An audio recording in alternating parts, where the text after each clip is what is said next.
Muy buenas tardes, te damos la más cordial bienvenida a esta nuestra reunión virtual donde buscamos reflexionar y aprender sobre nuestro amado Padre, sobre nuestro amado Dios. Y nos es grato, en verdad, para la pastora Sun y para mí, en nombre de la Iglesia Fuego Vivo, poder bendecirte en esta jornada, poder declarar que Dios hace y hará siempre una obra extraordinaria en tu vida. La palabra de Dios nos habla de que Jesús en la cruz del Calvario, al momento de entregarse, de perder la vida o antes de perder la vida, Él había declarado consumado es. Ese consumado es implica que nosotros somos merecedores de todas las bendiciones que Dios ha preparado para nuestras vidas desde antes de la fundación del mundo. Independientemente de nuestra conducta, independientemente de lo que nosotros pensamos, independientemente de lo que nosotros creemos, ese consumado es nos impulsa a recibir las bendiciones que Él ha preparado para nuestras vidas. ¿Cuál es el requisito? Creer en Jesús como nuestro Señor y nuestro Salvador. Dice la palabra que nosotros debemos de creer con nuestro corazón y manifestarlo con nuestras bocas. Estoy convencido de que vos ya lo hiciste, entonces vos sos un ciudadano celestial, vivirás al lado de Jesucristo por la eternidad y en verdad la misericordia de Dios y la bondad de Dios te acompañan cada día y sos merecedor de esas bendiciones por la elección que vos hiciste, por haber sido escogido por Dios, por haber sido apartado en el vientre de tu madre para Él y porque Él verdaderamente cumplirá su propósito en tu vida. Tal vez estés pasando por un momento de dificultad, por un momento de angustia, de terrible dolor, de enfermedad, lo que sea. Yo simplemente quiero decirte que eso es momentáneo, que es algo que va a pasar, que va a desaparecer, porque verdaderamente Dios te ama tanto que entregó lo más valioso que tenía, Jesucristo, para que vos y yo podamos vivir seguros, sanos por la eternidad. Mi hermano, mi hermana, convencete. Dios es bueno y su fidelidad es para siempre. Te repito por si por ahí estás dudando aún.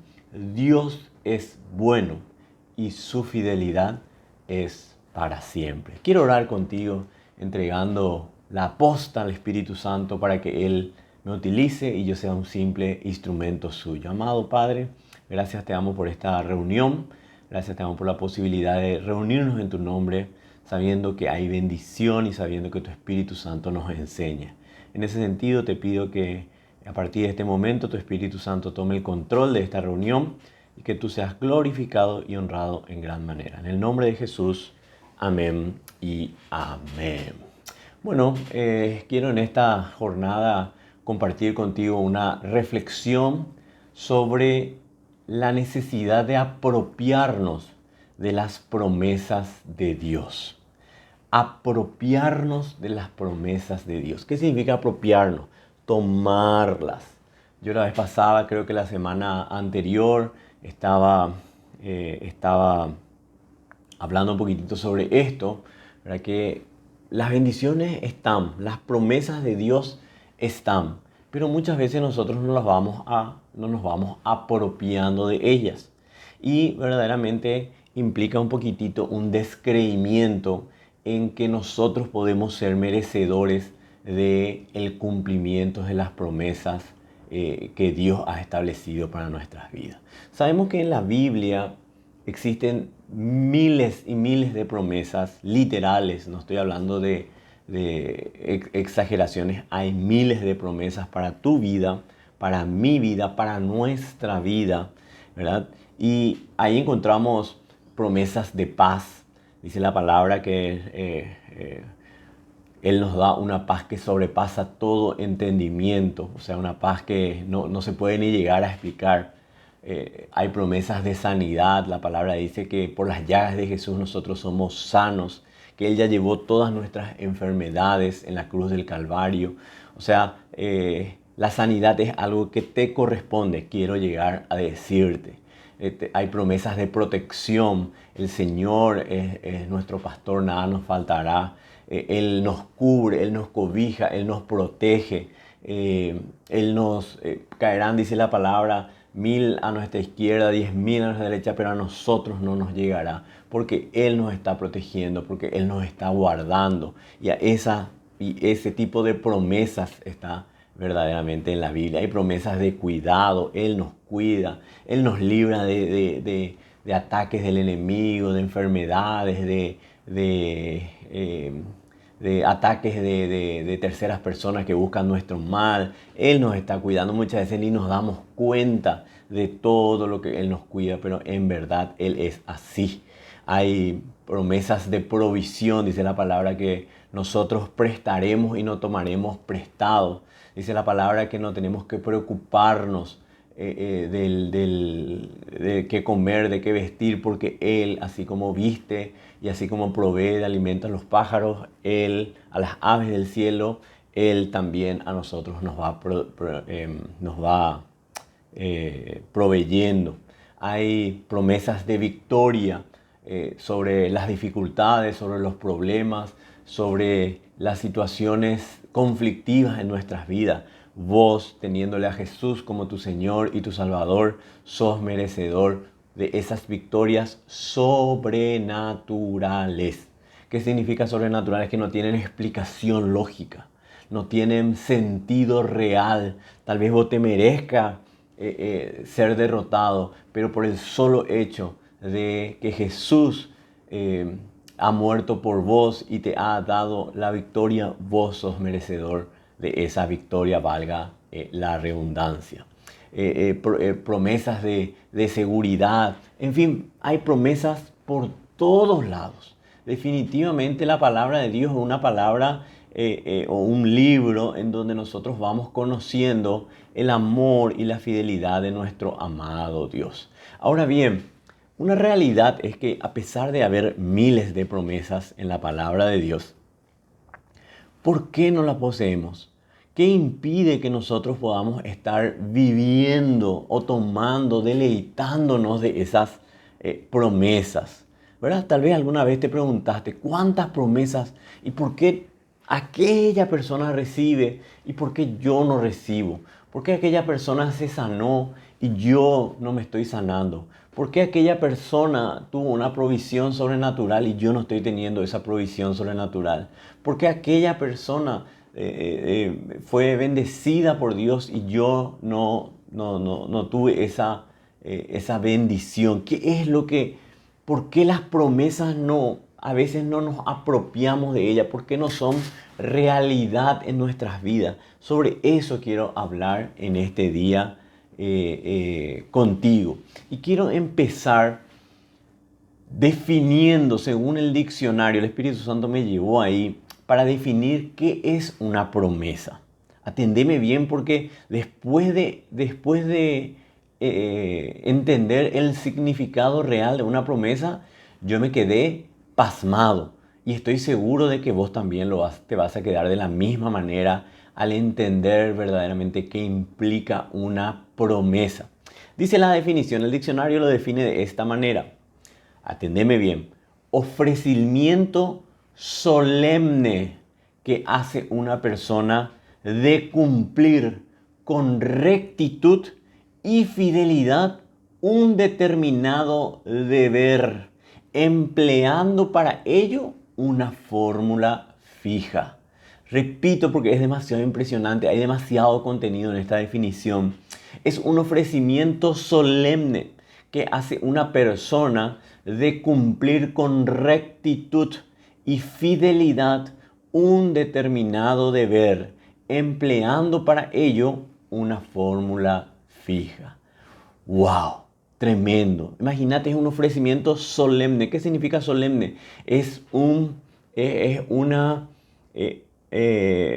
algo que se debe cumplir porque es lo correcto, es lo adecuado. Viste que nosotros, por ejemplo, cuando cantamos el himno nacional, antes en la escuela y tal vez ahora con menor asiduidad, ¿verdad? Nosotros nos poníamos firmes, ¿verdad? Porque teníamos que estar solemne o teníamos que cantar solemnemente el himno, ¿verdad? Cuando, por ejemplo, alguna autoridad del país va a tomar, va a hacerse cargo, ¿verdad? Solemnemente levanta la mano y algunas veces sobre la mano, la otra mano sobre la Biblia, ¿verdad? Solemnemente está declarando de esa manera. Cuando nos casamos hay solemnidades que deben ser cumplidas. ¿Qué significa? Solemne implica algo que necesariamente, obligatoriamente tiene que darse. Lo que el diccionario te está diciendo es que la promesa es un ofrecimiento obligatorio que hace una persona, Dios en nuestro caso, de cumplir con rectitud y fidelidad. Fíjate que esto no es un diccionario bíblico, es el diccionario de la Real Academia Española.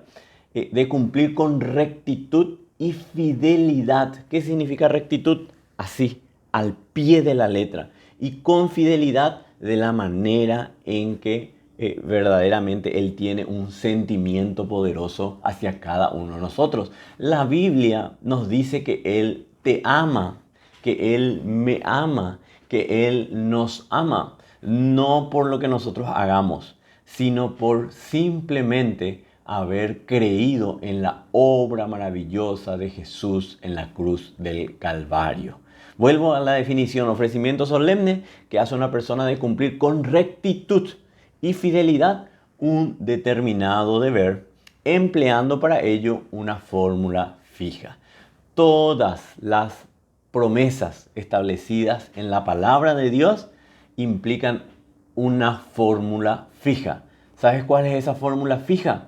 Es el creer en Jesús como nuestro Señor y nuestro Salvador. Ciertamente en el Antiguo Testamento la fórmula fija era si obedeces, esta será la bendición. Si desobedeces, esta será la maldición. Pero Jesús en la cruz del Calvario eliminó la ley y empezó el periodo, la dispensación de la gracia. Luego de Jesús haber muerto en la cruz del Calvario, lo que Él hizo, es decir, como ningún ser humano pudo llegar a cumplir con la ley y nunca podrá cumplir con la ley, entonces Jesús dijo: yo, yo restauro la relación entre Dios y los hombres, para que esa bendición ya no dependa de su conducta, sino dependa de la gracia que Dios tiene para con cada uno de nosotros. Fíjate que antes de la ley estaba también un periodo de la gracia. Noé fue salvo por gracia. Abraham fue una de las personas más bendecidas y prosperadas económicamente por gracia, no porque ellos hayan hecho absolutamente nada. El pueblo de Israel, al salir de Egipto, era un pueblo idólatra, era un pueblo que pecaba, que no le quería a Dios, y se demostró eso en el trayecto hasta la tierra prometida. O sea, era un pueblo absolutamente distinto de lo que nosotros podemos pensar de la rectitud y la santidad hacia nuestro Dios. Pero ellos fueron, a través de la gracia, fueron bendecidos en gran manera. Ahora bien, en el trayecto a la tierra donde fluía leche y miel, a la tierra prometida, el pueblo le dijo, y esto está en Deuteronomio 19, ¿verdad? Le dijo a Moisés: anda y vos, porque ellos tenían comunión constante con Dios. Dios les hablaba. Dice, Dios les mostraba el camino. Pero llegado el momento, ellos dijeron: anda nomás vos, Moisés. Lo que te diga el Señor, nosotros vamos a hacer. Y empezaron a declarar que por su fuerza, por su capacidad, ellos podrían llegar a hacer algo. ¿Sabes cómo terminó eso? Después de decir eso, terminó con una muerte de 3.000 personas, porque ellos habían hecho un becerro de oro, ¿verdad? Moisés se fue arriba a traer los 10 mandamientos, las 2 tablas escritas por el dedo de Dios, y al volver encontraron los que habían dicho, lo que el Señor diga nosotros vamos a hacer. Empezaron a hacer lo que verdaderamente había en su corazón. Y ahí empezó el periodo de la ley, hasta Jesús, que gracias a su obra en la cruz del Calvario empezamos a tener la dispensación de la gracia. Entonces, ¿cuál es la fórmula fija que para que las promesas de Dios sean realidad en tu vida? Es simplemente que vos creas en la cruz del Calvario. Y vos decís, y solo eso, dice la palabra de Dios. La palabra de Dios nos enseña que nosotros somos, en el libro de Romanos, que nosotros somos la justicia de Dios en Cristo. Imagínate lo que nosotros somos. Pero yo soy un badulaque y yo tengo este pecado y yo no puedo dejar este pecado. La palabra, por gracia, dice que vos y yo somos la justicia de Dios en Cristo. A través de la obra de Jesús en la cruz del Calvario, Él llevó la necesidad de que el ser humano a través de sus actos logre una bendición. ¿O qué hiciste vos para que Jesús muera por vos? Absolutamente nada no hiciste. Es por gracia. ¿Por qué Jesús llevó tus pecados? ¿Porque te merecías? No, nadie se merecía, sino por gracia, por la obra de Jesús en la cruz del Calvario. Entonces, las promesas de Dios, las bendiciones de Dios, te corresponden a vos y a mí por la obra de Jesús en la cruz del Calvario. Todo se lo debemos a Jesús. Todo lo que somos se lo debemos a Jesús. Por su gracia vivimos. Por su misericordia nosotros estamos en pie. Por lo que Él hace, nosotros caminamos verdaderamente en victoria y día a día. Entonces las promesas de Dios nos las merecemos por creer verdaderamente en Jesús como nuestro Señor y nuestro Salvador. Tal vez vos me digas, y no me cierra porque implica que no depende de mis actos. Al hombre le gusta tener que depender o lograr resultados a través de sus actos. Pero verdaderamente no hay nada bueno en el hombre. El hombre cede a la carne, y la palabra de Dios en el libro de Gálatas, ¿verdad?, nos habla de los frutos de la carne, pero también nos habla de los frutos del Espíritu.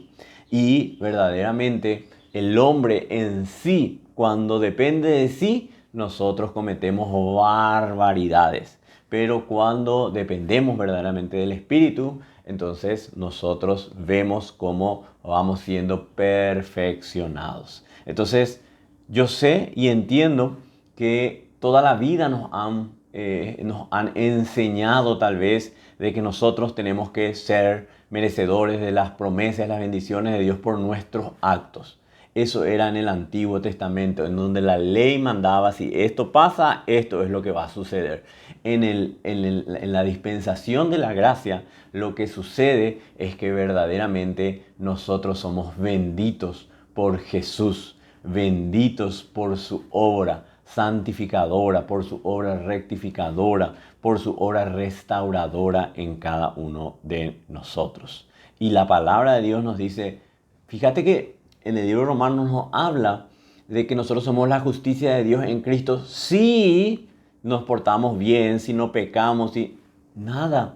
En realidad, yo te quiero decir, si vos pensás que verdaderamente esto proviene por las obras, las bendiciones provienen por las obras, ninguna persona sería merecedora de ninguna bendición. ¿Por qué? Porque las personas pecan por naturaleza.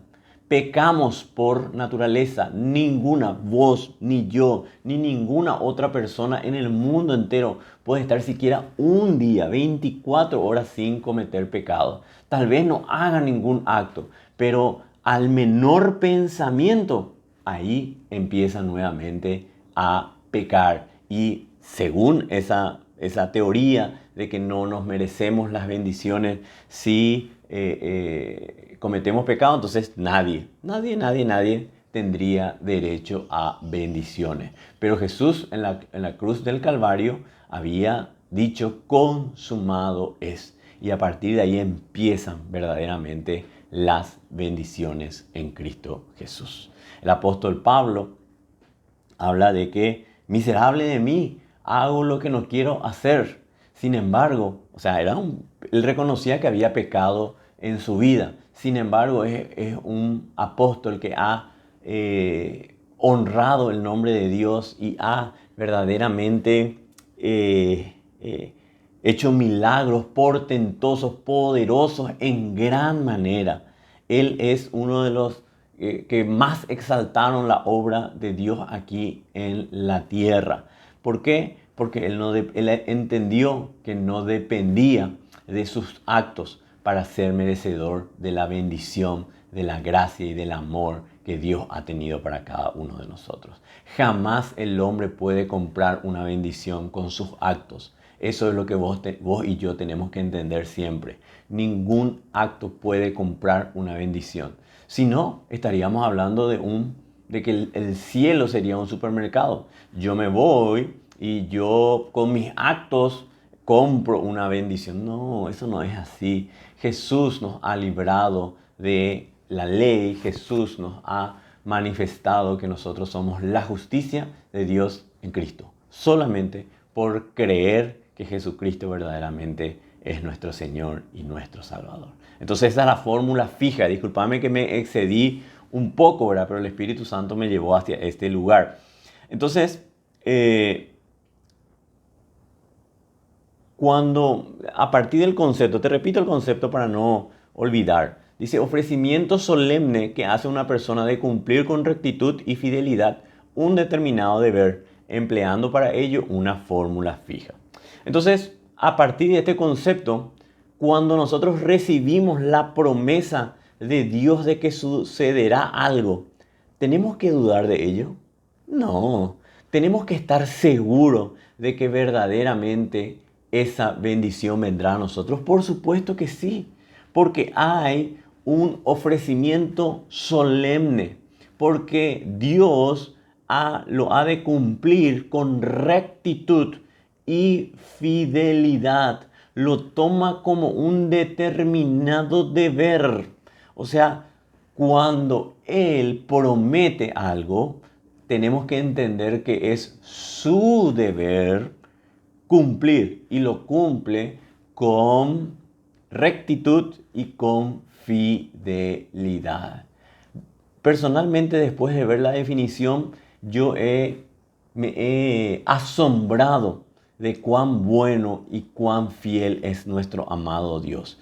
Porque Él toma esa promesa que nos entrega, ese ofrecimiento de bendición que nos entrega, lo toma como un deber de cumplir cuando verdaderamente nosotros estamos en el lugar que Él quiere, que es creyendo y honrando siempre a nuestro Señor Jesucristo por la obra que hizo aquí en la tierra. Ahora bien, están las promesas. Sabemos ya que las promesas de Dios se cumplen sí o sí. En la definición está, te repito, las promesas de Dios se cumplen sí o sí. Ahora yo te pregunto, a pesar de que sabemos que las promesas de Dios se cumplen sí o sí, ¿actuamos siempre como si creyésemos esas promesas? Y la respuesta es no. Muchas veces no actuamos como si en verdad esas promesas fueran realidad en nuestras vidas. La realidad es que muchas veces no actuamos como en verdad creemos que seremos bendecidos o debemos ser bendecidos. Muchas veces con nuestros actos estamos demostrando que en verdad no creemos en las promesas que Dios hace para nuestras vidas. Voy a poner un ejemplo. Hace poco he visto una película que se llamaba 1917, que era de guerra, en la Primera Guerra Mundial, ¿verdad? Y era muy interesante, sobre todo por los diálogos que sucedían en medio de las balaceras. Si vos tuvieses la promesa perfecta, vamos a ver, voy a ser diferente. Si vos tuvieses la máquina del tiempo, ¿verdad? Y vos supieses que vos vas a caminar por todos esos campos y no te va a atravesar ninguna bala, ¿verdad? Que vos te vas a ir caminando canchero, seguro, sin ningún tipo de inconvenientes, sabiendo de que nada te va a pasar. Vas a retroceder en el tiempo y vas a, ya sé que va a pasar en 2 horas, no me va a pasar nada, ¿verdad? Y las balas, y vos, estás, ¿por qué? Vos sabés que no te va a pasar absolutamente nada. ¿Me estás entendiendo? Esa es la persona que en verdad cree. Ahora bien, cuando nosotros actuamos o cuando nosotros confiamos verdaderamente en las promesas de Dios, también nuestra conducta, nuestro accionar, lo que hacemos verdaderamente evoca lo que las promesas de Dios determinan. Nos cuesta a nosotros andar en seguridad. Nos cuesta a nosotros gozarnos y confiar en que verdaderamente Dios lo hará una vez más. Porque todos, te aseguro que vos y yo somos testigos de la bondad y de la fidelidad de Dios. Somos testigos de que Él ya nos bendijo grandemente, de que Él ya nos protege grandemente, de que Él ha hecho milagros en nuestras vidas. Pero aún así nosotros vamos dudando y vamos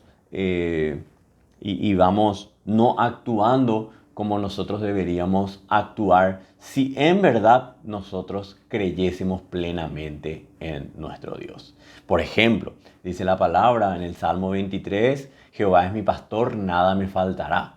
Si verdaderamente nosotros creemos que nada nos falta o nada nos faltará, actuamos de esa manera.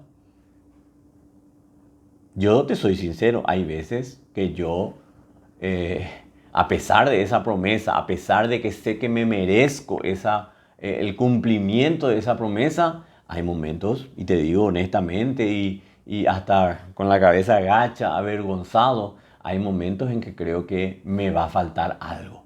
No estoy hablando solamente de parte económica, sino el cuidado, la seguridad, la protección. Y el tiempo me va mostrando que verdaderamente Dios jamás permite que dejemos o que nos falte algo. De una manera sobrenatural, Él siempre se encarga de cumplir esa promesa y de demostrarnos que verdaderamente nada nos falta, que nada nos faltará. Pero en el proceso en el cual nosotros nos vemos involucrados en una situación que implica actuar como si en verdad nada nos sucede y hasta el momento en el que vemos la fidelidad de Dios, hay un estrecho o un camino en el cual muchas veces nosotros fracasamos y actuamos como si en verdad Él no nos bendiciese. Muchas veces nosotros ante las promesas de Dios decimos, no me corresponde, no es adecuado para mí, yo no estoy teniendo un buen comportamiento, yo no estoy haciendo bien las cosas, y entonces automáticamente nosotros nos desmerecemos del cumplimiento de las promesas de Dios para nuestras vidas. Y ahí radica una de nuestras principales falencias.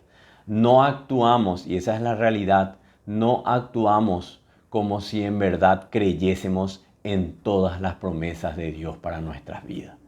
La palabra promete paz que sobrepasa todo entendimiento. Y tenemos paz, nos apropiamos de la paz en los momentos delicados, en los momentos complicados, en los momentos de aflicciones. No siempre, porque sucumbimos ante la experiencia, ante la vivencia, ante el problema, ante la dificultad, y automáticamente con eso le estamos diciendo al Señor, no creo en tu promesa. Gracias a Dios, la palabra de Dios nos dice que Él es fiel y que aun cuando nosotros somos infieles, Él se mantiene fiel. Él no puede negarse a sí mismo, ¿verdad? Pero obviamente nosotros tenemos que aprender a no solamente depender de su fidelidad, sino a creer que en verdad Él actúa en medio de nosotros. Quiero decirte, vamos a hacer, acá puse un ejemplo, ¿verdad? Mi nena, por ejemplo, Emma, cuando estábamos en un momento, ¿verdad? Se subía ya a los juegos, ¿verdad? Esos juegos infantiles que hay en los clubes, ¿verdad? Y yo le decía, tírate, tírate, tírate, y así le ponía mis brazos. Y ella, ¡boom!, se tiraba, porque confiaba en que yo le iba a estar atajando. Yo te pregunto, en la última semana, desde el domingo pasado hasta ayer, sábado, ¿cuántas veces vos cristiano, yo cristiano, me he tirado a los brazos de nuestro Dios, a los brazos de Jesús, sabiendo que en verdad Él cumpliría su promesa?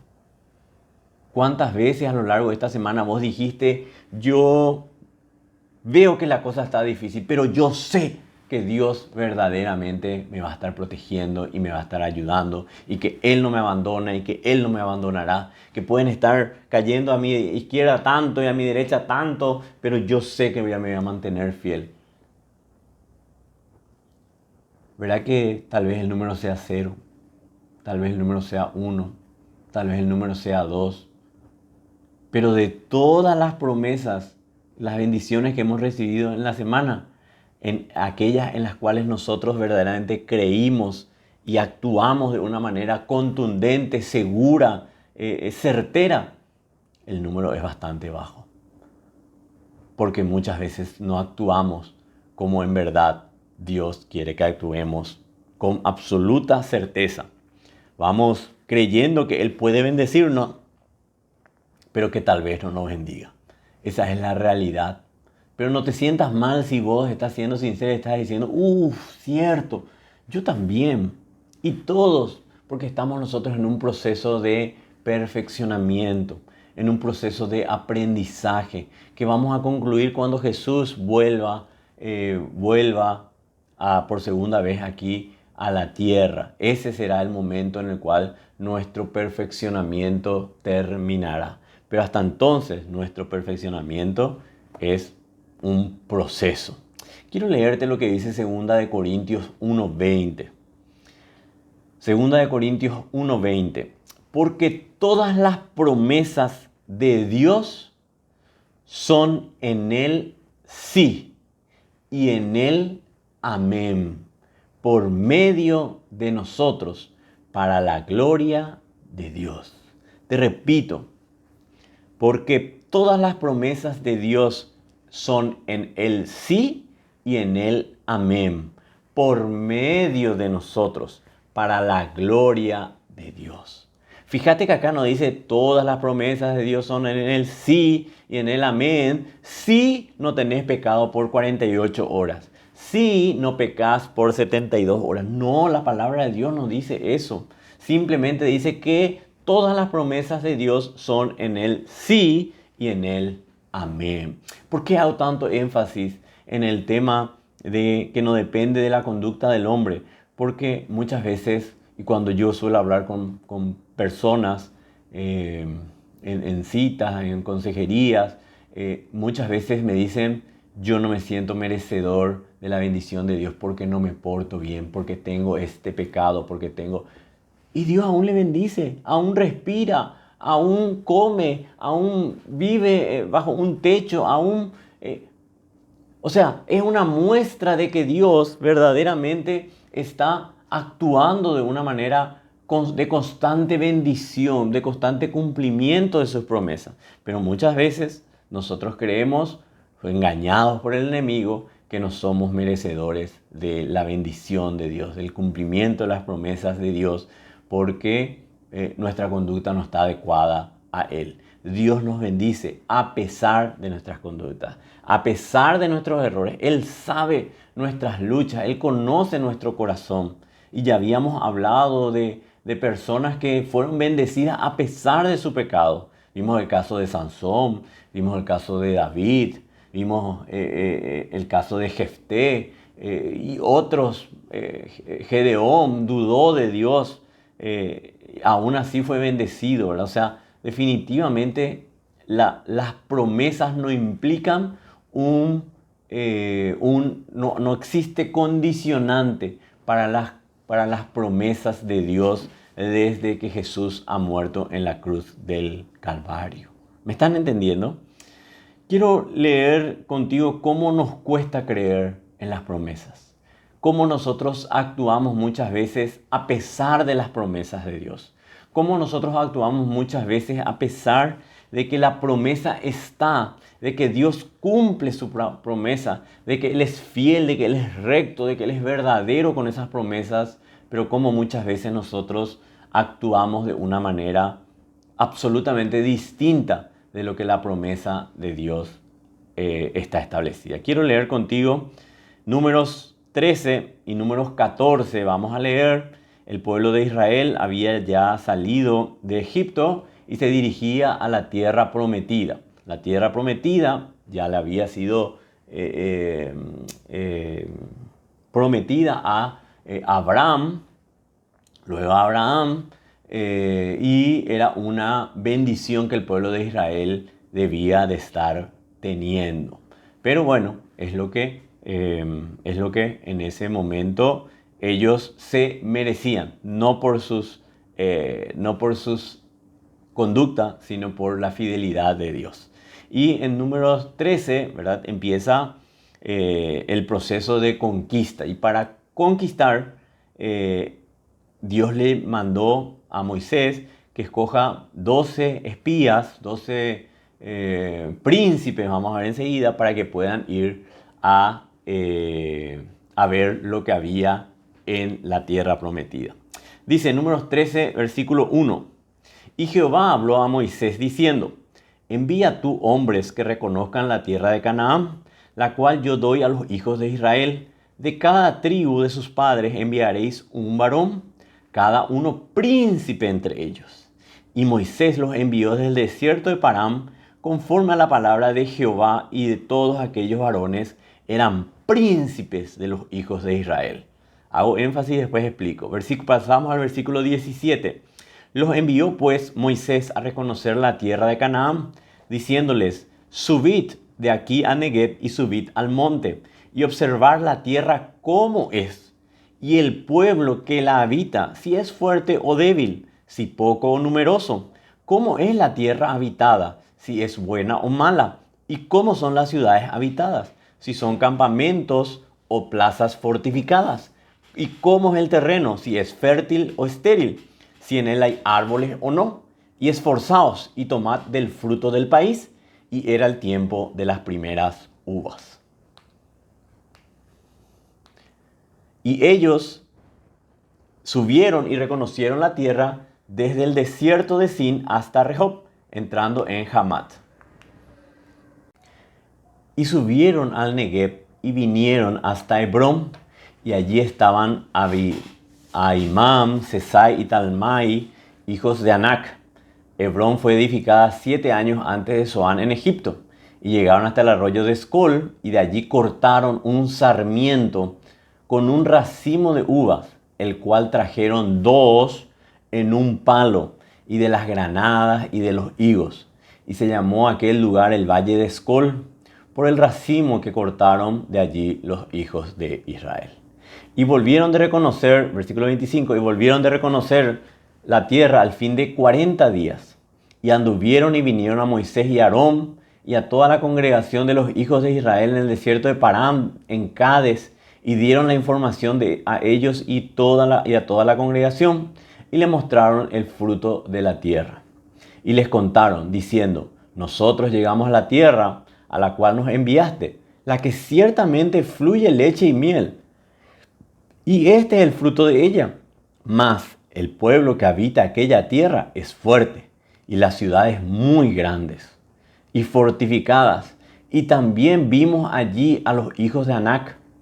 Amalek habita el Negueb, y el Eteo, el Jebuseo y el Amorreo habitan en el monte, y el Cananeo habita junto al mar y a la ribera del Jordán. Entonces Caleb hizo callar al pueblo delante de Moisés y dijo: subamos luego y tomemos posesión de ella, porque más podremos nosotros que ellos. Mas los varones que subieron con él dijeron, no podremos subir, como aquel pueblo, porque es más fuerte que nosotros. Y hablaron mal entre los hijos de Israel de la tierra que habían reconocido, diciendo, la tierra por donde pasamos para reconocerla es tierra que traga a sus moradores. Y todo el pueblo que vivimos en medio de ella son hombres de grande estatura. También vimos allí gigantes, hijos de Anac, raza de los gigantes, y éramos nosotros, a nuestro parecer, como langostas, y así les parecíamos a ellos. Números 14, versículo 1. Entonces toda la congregación gritó y dio voces, y el pueblo lloró aquella noche, y se quejaron contra Moisés y contra Aarón todos los hijos de Israel. Y les dijo toda la multitud, ojalá muriéramos en la tierra de Egipto, o en este desierto. Ojalá muriéramos. Me río porque murieron, así como declararon, murieron en ese desierto. Versículo 3 de Números 14. ¿Y por qué nos trae Jehová a esta tierra para caer a espada y que nuestras mujeres y nuestros niños sean por presa? ¿No nos sería mejor volvernos a Egipto? Y decían el uno al otro, designemos un capitán y volvamos a Egipto. Entonces Moisés y Aarón se postraron sobre sus rostros delante de toda la multitud de la congregación de los hijos de Israel. Y Josué y Caleb, que eran los que habían reconocido la tierra, rompieron sus vestidos y hablaron a toda la congregación de los hijos de Israel diciendo, la tierra por donde pasamos para reconocerla es tierra buena en gran manera. Si Jehová se agradase de nosotros, Él nos llevará a esta tierra y nos la entregará, tierra que fluye leche y miel. Por tanto, no seáis rebeldes contra Jehová, ni temáis al pueblo de esta tierra, porque nosotros los comeremos como pan. Su amparo se ha apartado de ellos y con nosotros está Jehová. No los temáis. Entonces toda la multitud habló de apedrearlos. Hasta aquí vamos a leer. Leímos Números 13, leímos hasta el 7, de ahí pasamos hasta el 3, perdón, de ahí pasamos al 17 y luego leímos Números 14 hasta el 10. Números 13, Números 14. La historia es extraordinaria, ¿verdad? Grafiquemos un poquitito.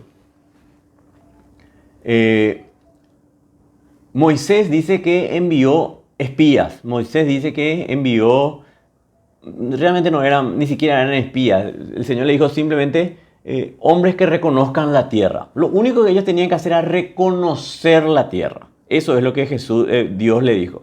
Y dice en el versículo 1 de Números 13, el versículo 2, envía tú hombres que reconozcan la tierra, la cual yo doy a los hijos de Israel. De cada tribu de sus padres enviaréis un varón, cada príncipe entre ellos. Esa era la única tarea que Dios les había enviado. Ciertamente Moisés le dio más tareas en desobediencia a lo que Dios verdaderamente estaba diciendo. Dios no les dijo a ellos que vean si eran como langostas y cómo eran de altos. Simplemente querían que reconozcan la tierra. Y Moisés en el versículo 3, en el versículo 17, ¿verdad? Moisés los envió pues a reconocer la tierra de Canaán diciendo, subid a la tierra del Negev y subid al monte y observar la tierra como es. Ahí estaba en consonancia con lo que Dios decía. Y el pueblo que habita, si es fuerte y débil, acá ya no estábamos, ese a Dios no le quería más que ellos vean. Si es fuerte o débil, si poco o numeroso, cómo es la tierra habitada, si es buena o mala, cómo son las ciudades habitadas, si son campamentos o plazas fortificadas, cómo es el terreno, si es fértil o estéril, si en él hay árboles o no, y esforzaos y tomad el fruto del país. ¿Me están comprendiendo? Dios solamente le dijo, le dijo a Moisés, envía hombres para que reconozcan la tierra. Y Moisés fue más allá.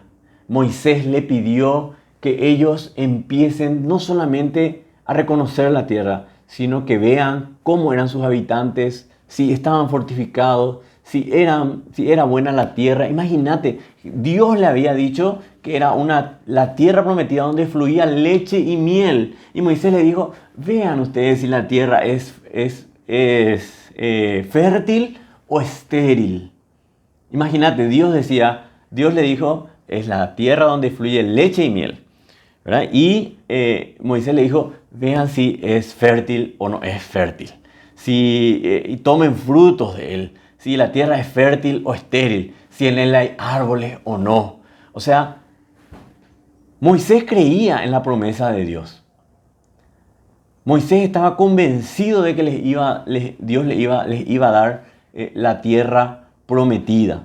Pero en verdad no estaba seguro de si en realidad era la tierra tan buena como el Señor les había determinado. Muchas veces nosotros actuamos así. La promesa es tan grande y nosotros decimos, así de bendecidos nosotros vamos a ser. Así de abundantemente bendecidos vamos a ser. Dudamos y tratamos de encontrar otra vez graduaciones en eso. La manera en que nosotros podemos llegar a eso. La promesa está y nosotros tenemos que actuar en base a esa promesa. No en base a lo que nosotros creemos. No en base a lo que nosotros percibimos o tenemos miedo. No. Simplemente debemos de aprender a gozarnos en la promesa que Dios nos ha dado. Entonces vemos cómo esta expedición luego arrancó mal. Porque Dios le dijo solamente llevarle a reconocer. Y Moisés quería más. Quería saber si en verdad Dios le iba a bendecir de una manera extraordinaria como Él le había prometido. Y bueno, dice cuando volvieron ellos venían con un racimo de uvas que era tan grande que tuvieron que poner acá en el hombro uno y en el hombro del otro porque era demasiado grande. O sea, era extraordinaria lo fértil que era la tierra, la bendición de esa tierra, era la promesa de Dios. Lo que Él había prometido en verdad era cierto. Y vieron ellos con sus ojos esos racimos, esas frutas, ese fruto de la tierra extraordinario, ¿verdad? Pero interesante es cómo reaccionaron esas personas. En base a lo que le pidió Moisés, ellos dicen, reconocimos la tierra y hay gigantes ahí. Dice el versículo 31. Mas los varones que subieron con él dijeron, no podremos subir contra aquel pueblo, porque es más fuerte que nosotros. Ellos eran más débiles. Y hablaron mal entre los hijos de Israel de la tierra que habían reconocido, diciendo, la tierra por donde pasamos para reconocerlo es tierra que traga a sus moradores. No creo que la tierra trague a sus moradores. Ellos empezaron a imaginarse eso, porque en realidad no creo que ellos hayan visto esa situación. Todo el pueblo todo el pueblo que vimos en medio de ellos son hombres de grande estatura. Y también vimos gigantes, raza de gigantes, y éramos nosotros a nuestra parecer langostas y así les parecíamos a ellos. Imagínate cómo se complicaron ellos. Hasta sabían cómo ellos le parecían o sea, leían los pensamientos de terceras personas, ¿verdad? De sus eventuales rivales. Se veían, dice ellos, como langostas. ¿Acaso acaso dispararon ellos una flecha cuando salieron de Egipto? ¿Egipto era más poderoso que Israel? Por supuesto que sí. Israel no tenía ejército, Israel no tenía cómo defenderse. Sin embargo, Jehová había hecho un milagro extraordinario. Jehová había hecho algo extraordinario, había abierto el mar rojo. Y cuando pasó todo el pueblo de Israel y detrás venía el ejército del faraón, cerró. ¿Por qué? Porque Dios es así de extraordinario.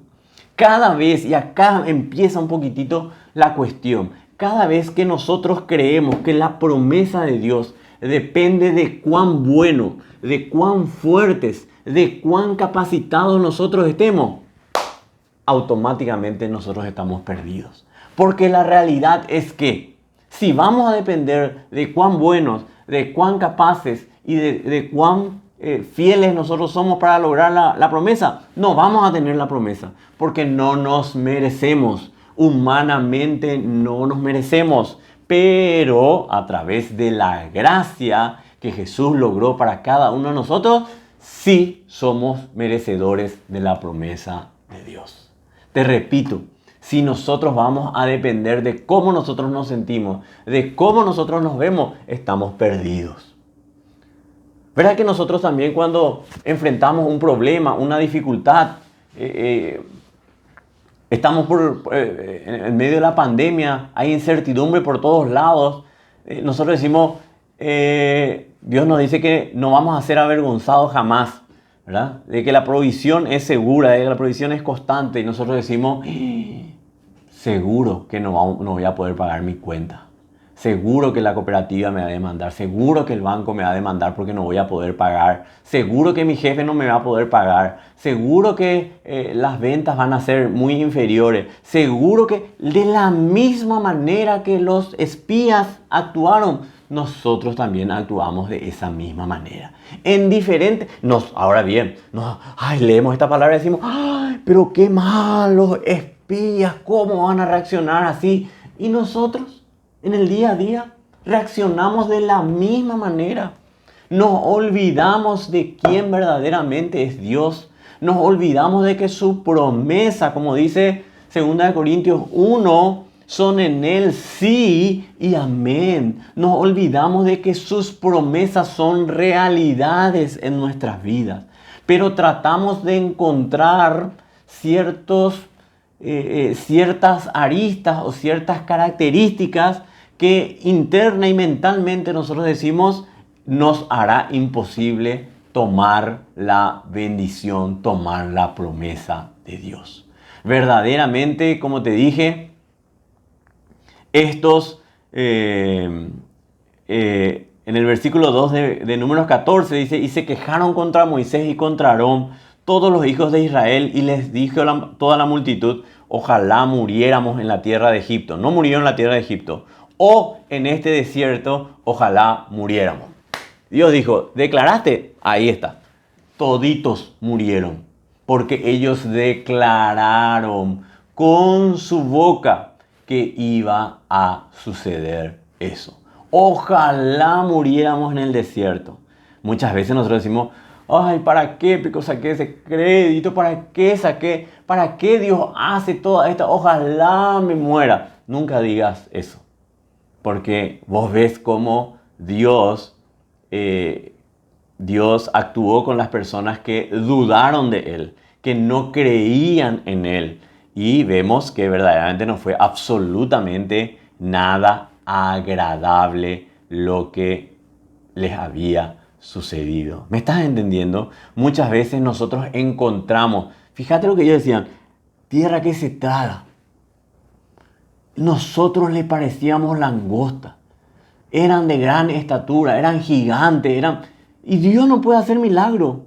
Si era esa la manera de actuar, David no lo hubiese matado nunca a Goliat, por ejemplo. Siempre, yo quiero decirte que tus necesidades siempre son superiores a tus fuerzas. Porque para que la promesa de Dios se cumpla, vos tenés que estar convencido de que solamente Dios puede hacer ese milagro. Te repito, tu situación, tu dificultad, siempre Dios la permite superior a tus fuerzas. Porque con tus fuerzas, lo único que vas a hacer va a ser desparramarte. Porque Dios no quiere que actúes con tu fuerza, con tu inteligencia, con tu capacidad. Él quiere que vos actúes reconociendo que sos inferior, que no podés lograr, pero que solamente a través de la ayuda sobrenatural y poderosa y extraordinaria de Dios, vos podés vencer a esa dificultad. Todo lo que nosotros tenemos, toda buena dádiva, dice la palabra, proviene de lo alto, proviene de Dios. ¿Quién es el que te permite respirar? Dios. ¿Por qué estás respirando? Porque Dios te da. ¿Por qué vos vivís en una casa, en un departamento, lo que sea? Porque Dios te provee. ¿Por qué comes alimento? Porque Dios te provee. ¿Por qué? ¿Por qué lográs ¿por qué estás sano? ¿Por qué tenés pelo? ¿Por qué tenés ceja? ¿Por qué tenés dedo? Porque Dios lo hace por vos. Pero cada vez que nosotros creemos que podemos nosotros con nuestra fuerza lograr algo, el resultado es catastrófico. No hay manera. Nuestra manera, cuanto más poderosos nosotros somos, es cuando le decimos al Señor, Señor, no puedo, ayúdame, intervení. Yo creo en tu promesa y por eso me postro ante ti y declaro que tú lo vas a hacer. Ahí nosotros somos poderosos. Pero el pueblo de Israel quiso lograr la tierra prometida por Dios en base a su capacidad y en base a su fuerza. Ya la Biblia nos enseña que Gedeón tuvo que vencer a un ejército de casi 1.500.000 personas con 300 personas que finalmente no hicieron nada. Porque así es Dios. La dificultad lo pone a un nivel tan alto, tan dificultoso, que el hombre tiene simplemente que reconocer que no puede enfrentarse a esa dificultad, a ese problema, sino que solamente debe de reconocer que Dios es el que va a actuar por él para que le dé la victoria. Su promesa no dice la palabra, yo te prometo que caerán, que les echarás a 1.000, les echarás a 10.000 y que a vos no vas. No, la promesa dice que Él lo va a hacer sobrenaturalmente. Yo quiero que entiendas en este momento que para que la promesa de Dios sea en realidad, una realidad para tu vida, vos tenés que depender absolutamente de Dios. No que no des tu mejor esfuerzo, por supuesto tenés que dar tu mejor esfuerzo, pero tenés que saber que el cumplimiento de la promesa lo debemos a la bondad y a la fidelidad de nuestro amado Dios. Cuando nosotros agachamos nuestra cabeza y como Josué y Caleb dijo, Dios nos ha entregado esta tierra. Cuando nosotros decimos Dios nos ha entregado la victoria sobre esta dificultad, sobre este problema, sobre esta escasez, sobre lo que fuere, entonces la promesa de Dios empieza a ser cumplida y a ser realidad en nuestra vida. Pero cada vez que buscamos solucionar los problemas con nuestras fuerzas, con nuestra capacidad, lo que en verdad logramos es simplemente embarrar las cosas y aprender que no podemos sin la intervención de nuestro amado Dios. Tremendo. Los espías olvidaron de la fidelidad de Dios. Olvidaron lo que años atrás habían visto cuando salieron de Egipto. Semanas y meses atrás habían olvidado lo que habían visto cuando salieron de Egipto sobrenaturalmente. Olvidaron que Dios es bueno y que para siempre es su misericordia. Olvidaron que Dios, si hizo una vez, lo va a hacer otra vez. Así como en tu vida, Dios ya te prometió, vos ya viste las promesas de la bendición de Dios cumplidas en tu vida una y otra vez. ¿Por qué no lo va a hacer otra vez? Si Él es para siempre fiel, para siempre es su misericordia. Definitivamente las promesas de Dios se cumplen en tu vida y yo lo declaro, yo lo profetizo, yo lo establezco en concordancia con la palabra de Dios. Y no porque yo sea algo, no porque yo sea alguien, simplemente yo declaro lo que la palabra de Dios dice y lo establezco sobre tu vida. Te invito a que pongas la mano en tu corazón y digas, yo veré las promesas de Dios cumplidas en mi vida. Te invito a que lo hagas. Yo declaro que veré las promesas de Dios cumplidas en mi vida. Declara que las promesas de Dios siempre serán cumplidas en tu vida. Sus acciones, las acciones de los espías revelaban claramente lo que pensaban de Dios. Dudaban de su poder. Creían que era un Dios limitado que no podía darles. Engañaban al pueblo. O sea, definitivamente ellos creían que Dios estaba la promesa, pero que ellos no eran merecedores del cumplimiento de esa promesa.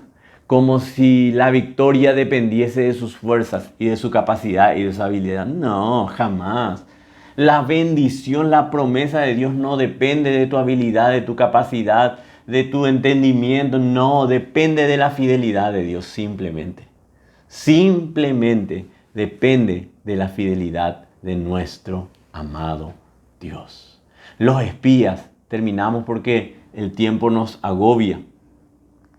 Los espías no creyeron, tuvieron incredulidad. Y Dios, cuando hay incredulidad, no puede verdaderamente actuar. Yo quiero terminar diciendo, Dios es fiel. Su misericordia es para siempre sobre tu vida. Y cada una de las promesas establecidas en la palabra de Dios a vos te pertenece. Simplemente debes tomarla. Simplemente debes de actuar en consecuencia y vivir sabiendo que en todo tiempo Dios te hace merecedor de sus bendiciones. No por tu capacidad, no por tu fuerza, no por tu habilidad, no, sino por la fidelidad de Dios y por la obra que Jesús ha hecho en la cruz del Calvario. Yo quiero decirte, apropiate de las promesas de Dios. Apropiate de que Él con rectitud y fidelidad cumple lo que Él promete. Es su deber, dice la palabra, cumplir lo que Él promete. No dudes, mi hermano, no dudes, mi hermana. Cada promesa en la palabra de Dios es para tu vida. Pero nosotros tenemos que entender que cada uno del cumplimiento de esas promesas no depende de nosotros, sino depende del cumplimiento de Dios. Nos merecemos, sí nos merecemos, por creer en Jesús como nuestro Señor y nuestro Salvador. Pero no podemos creer que nos merecemos por lo que actuamos, por cómo pensamos. No, simplemente por la bondad y la misericordia y la fidelidad de nuestro amado Dios. Mi hermano, mi hermana, vos sos merecedor de las promesas de Dios. Vos sos merecedor del cumplimiento de las promesas de Dios en tu vida. No lo dudes. Te bendigo, mi hermano. Las promesas son para vos. Amén.